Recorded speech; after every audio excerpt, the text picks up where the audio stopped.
que Roberto Campos Neto, presidente do Banco Central, disse em coletiva de imprensa realizada hoje que ainda não viu a versão final da regra fiscal para gastos do governo, mas que a prévia parecia bastante razoável.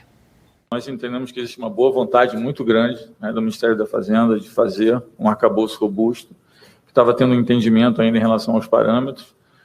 Quando nós olhamos o arcabouço sem a calibragem dos parâmetros, o arcabouço parecia bastante razoável, mas faz algum tempo, de lá para cá eu não tive nenhuma atualização, e eu não quero fazer um comentário sem saber exatamente como é o arcabouço, mas quero dizer que a gente reconhece o esforço que está sendo feito pelo Ministério da Fazenda, num projeto que é duro, num governo que tem bastante divisões, e acho que denota claramente uma preocupação com a trajetória da dívida.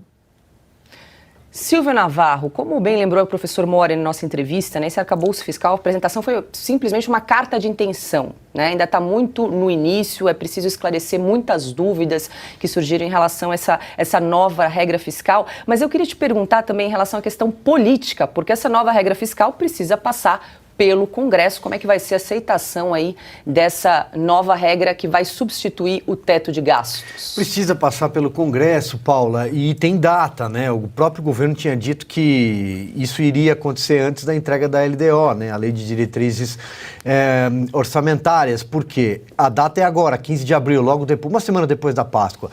Mas o que acontece? O Roberto Campos Neto, presidente do Banco Central, toca num ponto que é central, Paula. Do Banco Central, um ponto central.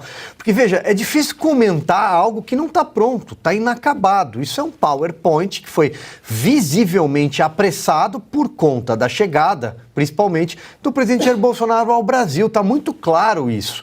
Eles tiveram quanto tempo? 89 dias, 3 meses para apresentar e não apresentaram. Aliás, poderiam ter apresentado antes, poderiam ter apresentado no ano passado. Quando pediram aquele cheque em branco para o Congresso Nacional, a PEC da gastança, eles poderiam ter dito: olha, nossa proposta é a seguinte, né? Todo mundo sabe que esse é um governo que não tem compromisso fiscal nenhum, não tem compromisso com o teto. Pelo contrário, a primeira cartada foi: nós vamos colocar o Brasil numa aventura irresponsável. Nós queremos gastar, porque o presidente Lula prometeu a picanha, precisa dar um jeito de chegar a essa picanha.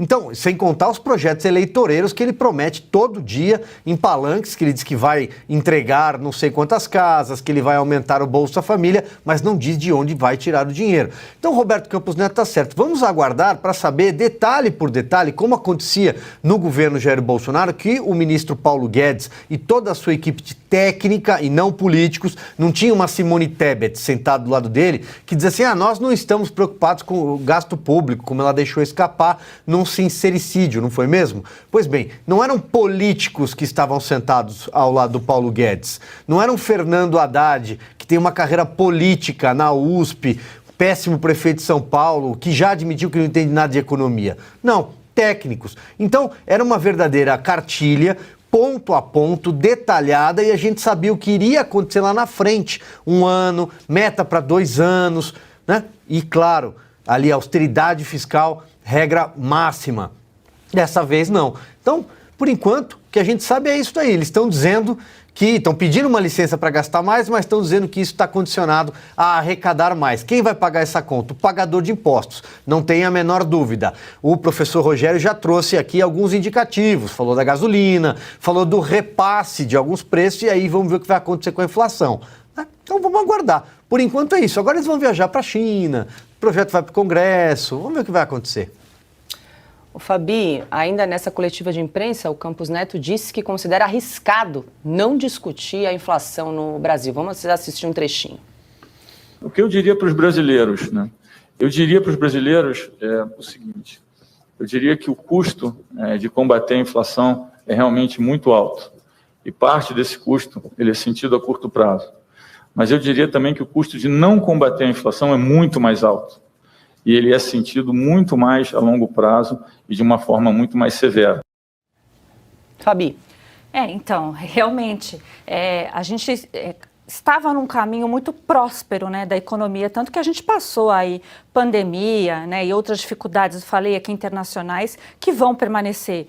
Para mim ainda é um grande absurdo, foi lamentado por todo mundo, inclusive por mim, nós perdemos esse teto e temos um piso, se é que dá para falar, né, em algo que nós não sabemos. Então, realmente, esse sincericídio que cometeu a Tebet é o retrato do que é esse governo, que já começou, ao meu ver, também com uma ilegalidade do próprio Supremo. Eu sempre tenho que falar disso porque andam juntos.